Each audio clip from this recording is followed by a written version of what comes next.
اهم فيديو لتالتة اعدادي للي ما ذاكروش خالص او للي مذاكرين شويه ومراكمين شويه او للي ذاكروا وخلصوا وعاوزين يراجعوا. بصوا، مش انتوا لوحدكم، انا برضو كنت مراكمه في تالتة اعدادي السنه اللي فاتت، بس كنت علشان تعبانه شهرين ونص، وكنت في وقت من التعب ده في شهر 11.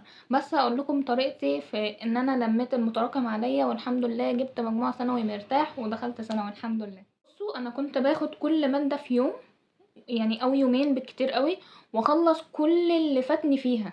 يعني كل اللي فاتني في الماده دي اخلصها في اليومين اللي انا اخدتهم لنفسي، واعمل لنفسي جدول وانتظم عليه. اهم حاجه يا جماعه تنظيم الوقت، وان انتوا تنسوا السوشيال ميديا والنت نهائي، ما تقعدوش على التليفون غير للمذاكره فقط. وعملت لكم هنا جدول لكل المواد اللي عندكم الاساسيه والماده الخارج المجموعه الدين عشان تلموا كل اللي فاتكم وتعرفوا تذاكروا. بصوا، ده الجدول اللي عملته لكم. العربي حطيت لكم فيه يومين، اول يوم النحو والقصه، وتاني يوم القراءه والنصوص، والانجليزي كذلك كل ماده ليها يومين.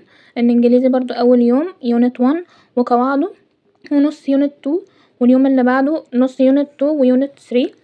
وبرضو الدراسات كذلك اول يوم جغرافيا كل اللي فاتكم عشان الصراحه يعني مش فاكره المنهج قوي، والتاريخ برضو اليوم اللي بعده كل اللي فاتكم. العلوم برضو كذلك يومين، نص المتراكم في اول يوم والنص التاني برضو في تاني يوم.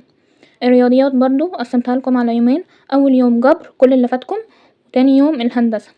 والتربيه الدينيه برضو خليتها لكم في اخر يومين في الشهر، اول يوم شهر اكتوبر كل اللي خدتوه في شهر اكتوبر، وتاني يوم كل اللي خدتوه في شهر نوفمبر. الجدول ده لو انتوا انتظمتوا عليه بجد بجد بجد هتعرفوا تحصلوا وتلموا كل اللي فاتكم، وكمان تجيبوا مجموع كويس جدا في الترم الاول. وبس كده، ما تنسوش تصلوا على النبي. لو انتوا عاوزين مني اي نصايح تانية او اي فيديوهات تانية اكتبوا لي تحت في الكومنتات، وانا ان شاء الله هعملها لكم.